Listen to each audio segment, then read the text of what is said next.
जय श्री कृष्ण जी। राधे राधे। आप सबको मेरा ढेर सारा राम राम और प्यार भरा नमस्कार। आज मैं आपको हल षष्ठी की कथा सुना रही हूँ। हल षष्ठी को ललई षष्ठी और ऊप छठ के नाम से भी जानते हैं। हल षष्ठी का पर्व भगवान श्री कृष्ण जी के ज्येष्ठ भ्राता श्री बलराम जी के जन्मोत्सव के रूप में मनाया जाता है। श्री बलराम जी का प्रधान शस्त्र हल तथा मूसल है। इसी कारण उन्हें हलधर भी कहा जाता है। उन्हीं के नाम पर इस पर्व का नाम हल षष्ठी पड़ा। इस दिन हल की पूजा का विशेष महत्व है। चूँकि हमारा देश कृषि प्रधान देश है, इसलिए यही हमारे राष्ट्र का प्राण तत्व है। अब हम हल षष्ठी की कथा शुरू करते हैं, जिसे आप बड़े प्रेम, श्रद्धा और आदर भाव से सुनिए। बोलिए भगवान श्री कृष्ण की जय। बलराम भैया, दाऊ भैया की जय। ऊप छठ माता की जय। प्राचीन काल में एक ग्वालिन गर्भवती थी। उसका प्रसव काल अत्यंत निकट था।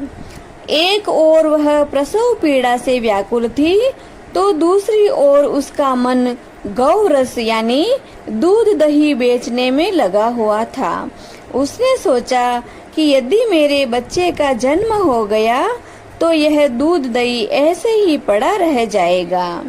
यह सोचकर उसने दूध दही के गड़े सिर पर रखे और बेचने के लिए चली गई।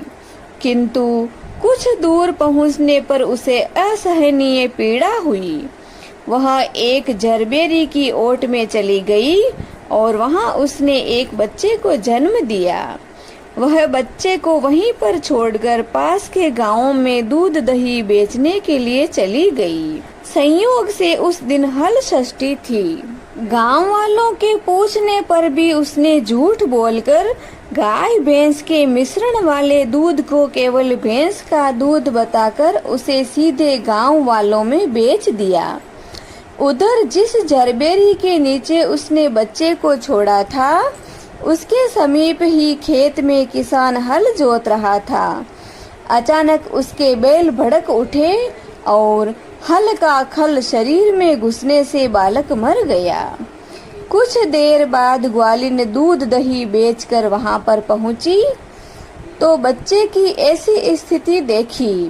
बच्चे की ऐसी दशा देखकर उसे समझते देर नहीं लगी कि यह सब मेरे पापों की ही सजा है। वह सोचने लगी कि यदि मैंने झूठ बोलकर गाय का दूध न बेचा होता और मिश्रित किया हुआ दूध नहीं बेचा होता और उस गांव की स्त्रियों का धर्म भ्रष्ट नहीं किया होता, तो आज मेरे बच्चे की यह दशा नहीं होती। अतः मुझे लौटकर सभी बातें गांव वालों को बताकर प्रायश्चित करना चाहिए। ऐसा निश्चय कर वह उस गांव में वापस गई जहां उसने दूध दही बेचा था। वह गली गली घूमकर अपनी करतूत और उसको मिले दंड का बखान करने लगी और सभी से कहने लगी कि गाय और भैंस का दूध मिश्रित है, आप कोई काम में मत लेना। तब स्त्रियों ने स्वधर्म और उस पर रहम खाकर क्षमा कर दिया और उसे आशीर्वाद दिया। बहुत सी स्त्रियों के द्वारा आशीर्वाद लेकर वह पुणे जरबेरी के नीचे पहुंची तो यह देखकर आश्चर्यचकित रह गई कि वहां उसका पुत्र जीवित अवस्था में खेल रहा है। तभी उसने स्वार्थ के लिए झूठ बोलने को ब्रह्म हत्या समान समझा और कभी भी झूठ न बोलने का प्रण कर लिया।